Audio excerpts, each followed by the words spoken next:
All right, welcome back to our first module for ENVS254 for Introduction to Remote Sensing. So I'm going to move into Objective 1.4 and finish up to 1.6, and then we'll continue on to the next module for our next week. So Objective 1.4 is to compare and contrast the concepts of scattering and absorption. So this is actually relatively straightforward. We've already talked about this a little bit in the class. So scattering and absorption. Absorption is when the energy kind of gets stuck in an object, and this one's showing a different force actually, but ignore that. But it doesn't transmit, it doesn't go through, it just kind of disappears. This would be a long wave radiation that is released, and that would go all directions. It wouldn't just come in that one direction. Scattering, it comes into the object and it goes all directions in every way, and it's just reduced when it comes out on the other side. So if it does transmit through, because it has to be opaque in order to transmit through. So we've seen in the previous videos we were talking about scattering here, so you can see again that it comes from a source and it goes in all different directions. Here's another really good example of scattering. Here's another example of scattering. So there's a couple different ways of thinking of absorption versus scattering, but absorption always changes into long wave radiation or some other type of energy. So that brings us into atmospheric scattering. This is, why is the sky blue? Right? So this is really quite an important concept. Just because it's interesting, because it's not like you look down from a satellite and the entire world's blue, right? It's only when we're looking up that space is blue. It's not black. So why is that? So it has to do all entirely with our atmosphere. But there's three main types of scattering. The first one is Rayleigh scattering. The second one is Mesoscattering. And the third one is scattering larger particles in this example. But it's also known as non-selective scattering. So if we have our energy coming into Rayleigh scattering, it hits so what it is this really short wavelength that is interacting with a really tiny particle. Okay, so I want you to think about that. So the wavelength is actually much larger than the particle in this case. So in that case, then the waves hit that object and it scatters in many different directions. So this is higher in the shorter wavelengths than in Rayleigh scattering. So if we think back to the electromagnetic spectrum, and we think about visible light, blue, the color blue, or the radiation, blue radiation, has the shortest wavelength. So when it hits really small particles, it tends to scatter very quickly. So we can see here in this example, the blue sky. So we have the sun that sends down its energy. The blue light hits our atmosphere, which is really tiny particles, and the blue light is kind of bigger than those little tiny particles. And it scatters and it goes all over in all different directions. And it's coming down at a pretty straight angle, so therefore the distance that it needs to travel is very, very short, and it scatters for us and is all over the place. So there's a lot of math that goes with that as well, but we won't get into that in this class. Just understanding that Rayleigh scattering causes the blue sky. That's what happens. So then the other two scatterings can account for two different phenomenons in sunsets. So Mesoscattering, or my scattering, I call it Mesoscattering, depends on who you talk to. But the Mesoscattering is when the wavelength is approximately equal to the particle. So you can see that it would come along here, it would hit the particle, and it kind of gets pushed forward and move forward in that case. So, and you can see the same thing kind of happens with the scattering of large particles. So this is when the wavelength is much smaller than the particle.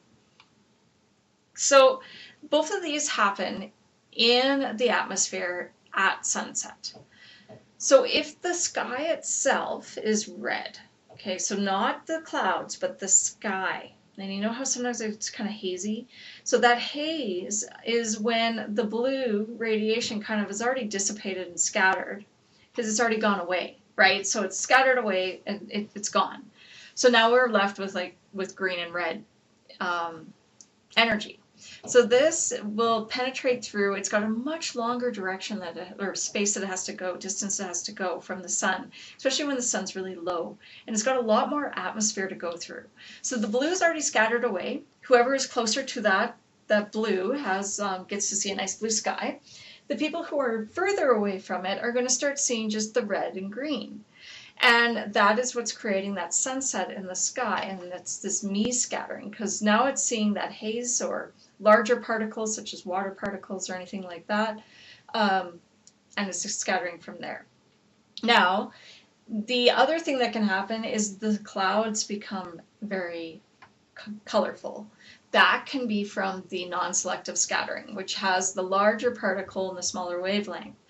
And again, it's because this blue is already scattered away earlier in the atmosphere, and then the red and the green are having to pass through so much more of that atmosphere. But because they're a longer wavelength, they can penetrate more through that atmosphere. So just some writing here about them. So Rayleigh scattering has a higher scattering rate at higher frequencies. The particle is much smaller than the wavelength, so that causes blue sky. MES scattering, the particle is about the same size as the wavelength. That is, for example, brown smog. And then non-selective scattering is not wave dependent. The particle is just much larger than the wavelength, and that's why our clouds are actually white, because it hits the cloud particle, and then it's all the colors scatter in all directions. So that is talking about scattering, and again, gave a little bit of an overview of absorption as well. We're going to get into more about the atmospheric absorption later here. But let's get into objective 1.5. So here we have differentiate between the spectral reflectance of vegetation, soil, and water. So there is a concept here that we have not introduced, and it's a funny objective because it just like kind of bounces into like a pretty abstract idea. So you guys had done some chemistry, and you've had an opportunity to hear about a spectrometer. So that is really what we're trying to develop with this. We call it a spectral signature in this case. So the spectral signature takes the wavelengths or the bands, which we'll get into later again, but it takes all the electromagnetic spectrum and plots it on the x-axis, and then we look at reflectance on the y-axis. So the reflectance is how much energy gets reflected back to the sensor.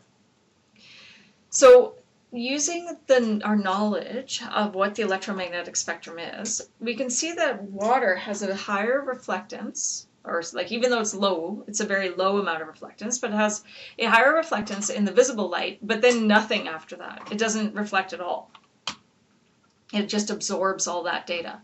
So we know that when we're looking at a visible light image, we're possibly going to see water to be blue or to be kind of green. Actually, it starts getting up into the green spectrum here.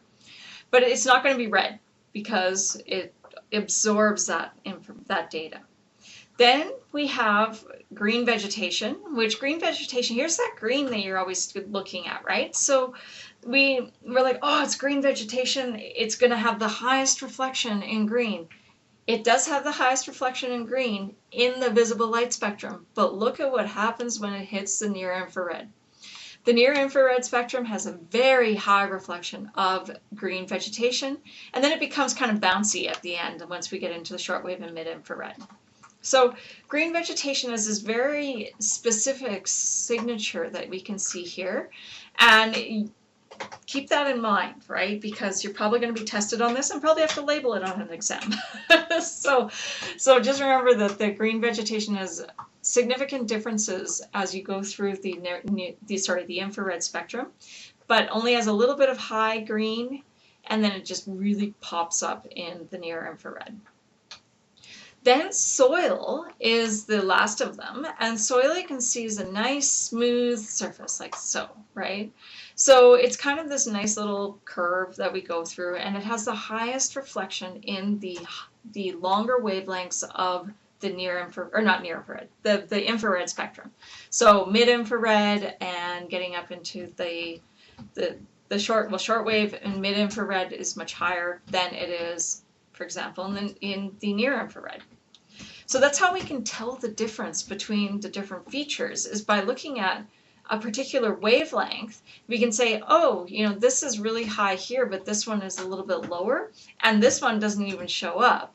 So that means that it must be soil if it's really high. No, not soil, green vegetation. Oh my goodness, it's one of those days. So green vegetation here, and then if it's a little, it's kind of like a gray color, it's going to be soil. And then if it's black, it's going to be water. Okay? So that's how we would read this. Now, something to keep in mind when we're dealing with green vegetation. So why does it do this? So chlorophyll absorbs red to run photosynthesis. So you can see that, whoops, you can see that this spectrum kind of drops down in the red. So if the green vegetation is very healthy, the chlorophyll is absorbing that red energy. And that red energy runs photosynthesis for us. That's why plants are generally not red. Some of them are, no, and we can get into that later, but if you really want. But the green vegetation uses red to do photosynthesis. Now the mesophyll, which is the structure of the leaf, so it's like the cell structure of the leaf, it's what reflects near infrared. So the more moisture in the leaf, and the healthier it is with the minerals and everything else, the mesophyll is very strong. And therefore, the stronger it is, the higher near infrared reflection that you're going to see. So that is why, because mesophyll really takes up a big part of the plant, right? Because you look at a leaf, like how many cells are in a leaf. And so the mesophyll reflects that near infrared really strongly. So that's why we're seeing it so high here. As the vegetation, like for example in fall, becomes brown, well, what's happening? Well, the red, it starts to flatten out, so it starts to kind of smooth out, and then this starts to drop down because the mesophyll is not strong anymore and is starting to dry out. So we'll start to see it kind of falling, and it might be below soil depending on how dry it is. So those are two major concepts that will come up later when we talk about vegetation indices, but that is that's that concept. And then spectral signatures in general, right? So we've got this spectral signature, which has reflectance, and it's usually written in a %. Reflectance on the y-axis, so how much of the original energy gets reflected back to the sensor. And then on the x-axis is the wavelength that is being reflected. So objective 1.6, we are now going to talk about the influence of the atmosphere on those spectral response patterns. So looking at that previous graph, which is called a spectral signature, we're going to, and that it's a spectral signature for each type of feature, I guess. I feel like I'm saying feature too much, but you can use that, and how does the atmosphere impact that? So let's again go back and think about, what does the atmosphere do for us? Now, people who study the atmosphere, like for example, air pollution, you want information from the atmosphere. So it's not a bad thing. It's never a bad thing. It's just like, how does it actually impact what we're seeing on the ground? So here we got absorption, scattering from clouds, more absorption, more scattering from different molecules that are in the air. So that can be aerosols of any sort. Here's aerosols here as well. We have absorption by the surface. We have different scattering that happens below the clouds, and then scattering and reflection from surfaces as well. So we've got all kinds of stuff going on. So how does this happen? What does this do? So if something absorbs a particular wavelength, it is going to appear darker in that image. If it scatters that particular wavelength, it is going to be brighter. Depending on how this is all set up, sometimes reflection can be much brighter, sometimes reflection can be much darker. Just depends on how it scatters and reflects, how it reflects. So if there's any kind of emission within the actual atmosphere, such as thermal energy, if the atmosphere is creating thermal energy because it's getting absorbed, it will also have emission. So absorption makes it darker, scattering makes it brighter, emission makes it brighter as well. Clouds block our view. So when we get into like downloading data, if you have clouds in your image, you are not going to see the ground. Smoke also will cause this because it's considered a molecule or an aerosol. And so you get smoke, you're going to see smoke. That's what's going to happen. But as you move into the infrareds, it can see mostly through the smoke. So it's a little bit of a different, depending on how much smoke there is. But you can really detect a little bit more on the ground. But visible light, clouds are in the way, you're not going to see anything. So that is really the main thing that happens. And for the most part, there is the actual atmosphere itself is pretty translucent. So it does allow some energy to transmit through, and it does block some energy, such as UV radiation, right? With the when we're looking at the ionosphere, and then that stops it. Holes in the ionosphere, in the atmosphere, that causes it to come through. So those are a few things that happen with the atmosphere. So it does actually absorb, and sometimes that absorption is a really good thing. But there is another thing that happens, and that is called the atmospheric windows. So here I'm throwing another term at you. So there's a lot of terminology in this first lecture here. So we have transmission. So we have the wavelength on the bottom, right? So very similar to the spectral signature, except atmospheric windows is always written in transmission percentage. So how much energy is actually getting through the atmosphere and transmitting all the way to the ground, or transmitting from the ground all the way back. So you can go all the way down to gamma radiation if you want, but for the most part, we look at UV all the way up to far infrared. So here, UV radiation, ozone, right? Ozone absorbs everything. So we can see that the transmission due to ozone of the UV energy is actually very low. It's like pretty much zero, right? As you go into the higher energy UV radiation, and ozone absorbs it. Then here's a window, right? So we can see anything below here is a window. So we get into the visible light and see pretty close to most of the energy comes through visible light, unless you have clouds. A little bit of a dip there, but that doesn't really matter. But then we get into infrared. One of the key things about infrared is that water absorbs it. And you can see that right here, right? For the most part, infrared. So reflected infrared is referring to near infrared, shortwave infrared, most of the mid-infrared regions. So you can see here that water really absorbs that energy and causes, so if you have a highly humid region, some of these regions in here are not going to pass through. And you can also think, what happens if it's absorbing? If water is absorbing this energy, and for example, near infrared, what is happening to it? It's converting to thermal infrared. So it's actually heating up and causing it to be warmer rather than making it cooler, right? Because of that conversion. So humidity, high humidity, if we keep increasing the H2O in the atmosphere, we end up with a warmer atmosphere. And then carbon dioxide. Here's where the carbon dioxide starts coming in. So everyone talks about carbon pollution. It's not the only thing that absorbs and creates heat. So carbon dioxide absorbs over here, which is about the 3 microns, and then absorbs again back at the 4 microns. But there's a window in between there, and that's one of the thermal infrareds that we will use as a band. But carbon dioxide, it will absorb it and send it out as a higher energy thermal infrared, such as in this region here. Water also absorbs thermal infrared. Shouldn't be a surprise there. Ozone also absorbs thermal infrared as we get into these longer wavelengths, right? And then we end up in the far infrared, which again, carbon dioxide will absorb those long wavelengths.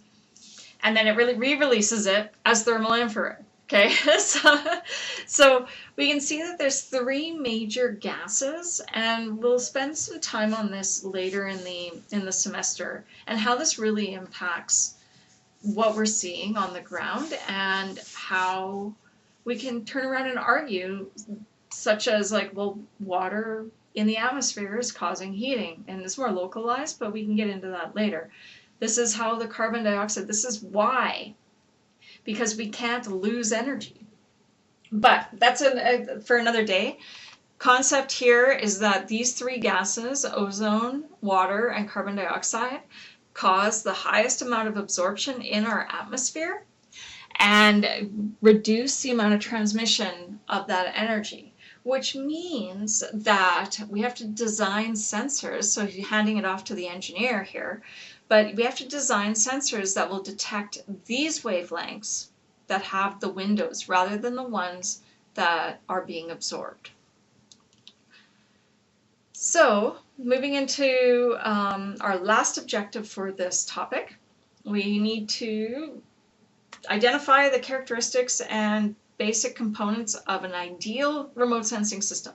So, it seems like a lot of different instructors like this idea of the ideal remote sensing system or the ideal system. Like, what would it be if we had the perfect world? What would remote sensing look like? So it's not practical because it's never going to happen, but why not, right? So let's talk about what this means. So let's say we have a uniform energy source. So I know exactly how much energy, I know exactly what wavelength, I know it's going to never waver and it's going to be perfect. It's going to be perfect energy for me to be able to look at later. So we're going to start with that. That's my source, right? This beautiful energy source. It sends out this constant energy to the ground. It passes through this atmosphere, because I don't really care about the atmosphere. I'm looking for ground observation, so therefore it just passes beautifully through the atmosphere, doesn't get lost, doesn't get changed, no refraction, nothing like that. There's no craziness like that.